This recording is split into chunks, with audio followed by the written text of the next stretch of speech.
Your body is safe. The room is quiet. Nothing is about to happen. There's no real threat in this moment.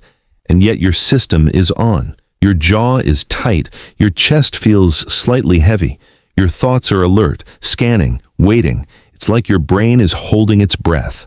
This is what warning mode feels like. Not panic, not anxiety, just a constant low-level readiness, as if something might happen, as if you should be prepared, as if it's not okay to fully relax yet. The strange part is this: you can know you're safe and still not feel safe. Because warning mode isn't logical, it's learned. At some point in your life, being alert helped you. Maybe it helped you avoid mistakes. Maybe it helped you manage unpredictable situations. Maybe it helped you stay in control.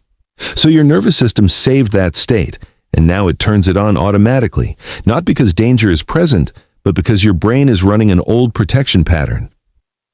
Until that pattern updates, your system stays slightly braced, even when nothing is wrong. Warning mode doesn't come from one big trauma. It usually comes from repetition, from many small moments where your brain learned that staying alert was useful, times when things changed suddenly, when emotions around you were unpredictable, when mistakes had consequences, when you had to think ahead to stay okay. So your nervous system adapted. It learned to keep one part of you slightly activated at all times, not enough to panic, not enough to shut down, just enough to be ready. This is how the brain protects. It creates a background program that constantly asks, is everything still okay? What's coming next? What could go wrong? And because this program once helped you, it got reinforced. Every time you stayed alert and avoided trouble, your brain stored that as success. So it built a shortcut. Instead of waiting for real danger, it began to assume danger might appear. Better safe than sorry. Over time, this state became your baseline, not calm, not anxious, just on, like a car engine that never fully turns off, even when parked. And here's why it doesn't switch off when life becomes stable. The nervous system doesn't update through logic. It updates through experience. It doesn't ask, is the situation safe now? It asks, has it been safe long enough without interruption? Until it receives repeated evidence that nothing bad follows stillness, it keeps the warning system running.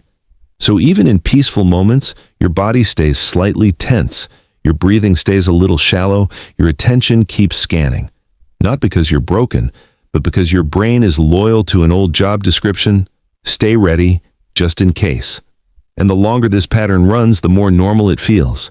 You stop noticing it as alertness, you start experiencing it as, this is just how I am. But it's not who you are. It's a mode your nervous system learned to live in. This is why telling yourself to calm down rarely works. Warning mode is not a thought, it's a state. It lives in the body, not in logic. So when you try to relax, your mind may agree, but your nervous system doesn't. It keeps listening for signals, it keeps scanning the environment, it keeps checking your internal sensations. Not because something is wrong, but because it has learned that relaxing too early once came with a cost. So when you sit still, your body doesn't soften. It watches. Your breathing becomes noticeable. Your heartbeat becomes louder. Your thoughts start to wander toward just-in-case scenarios. And you think, why can't I just switch off? Because from your nervous system's perspective, switching off means lowering defense. And lowering defense feels unsafe to a system trained in readiness.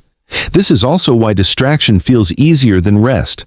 When you scroll, watch, work, or plan, your brain has a task, a job. It can stay alert with a reason. But in quiet moments, there's no external reason.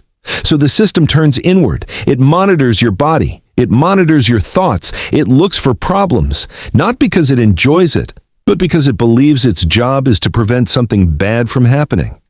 So warning mode stays active, not as fear, but as vigilance. And the longer this state runs, the more it becomes your emotional baseline.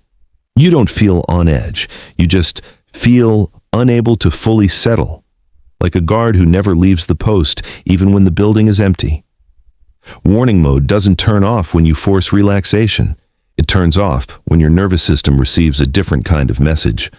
We are safe, and we can stay safe without staying alert. This learning doesn't happen through thinking. It happens through experience. Small, repeated moments where you let your guard drop and nothing bad follows. You pause. You're scanning for a few seconds. You soften your breath. You allow your shoulders to lower. At first, your body may resist. It may bring up restlessness. It may create the urge to check something. It may tighten again. That's not failure. That's your nervous system asking, is it really okay to stand down now? So you don't argue with it. You don't push it. You simply stay with the moment long enough for the system to notice. No threat appears. No danger arrives. Nothing needs to be handled. That experience is what rewires the pattern, not all at once, but gradually. Each time you remain calm without consequence, the brain updates its prediction. Stillness is not followed by harm. And slowly, the warning system stops firing so quickly. Breathing deepens on its own. Muscles release without being told. Thoughts stop scanning for problems, not because you controlled them, but because the system no longer believes control is required. This is what fix it in 60 seconds really means. Not a trick, not a hack. Just giving your nervous system a short, real experience of safety that it can register and store. Do this often enough, and the old pattern loses its authority. Your brain learns a new rule. We don't have to live in readiness anymore. And when that rule settles in, warning mode becomes what it was always meant to be. A tool for real danger, not a permanent way of living.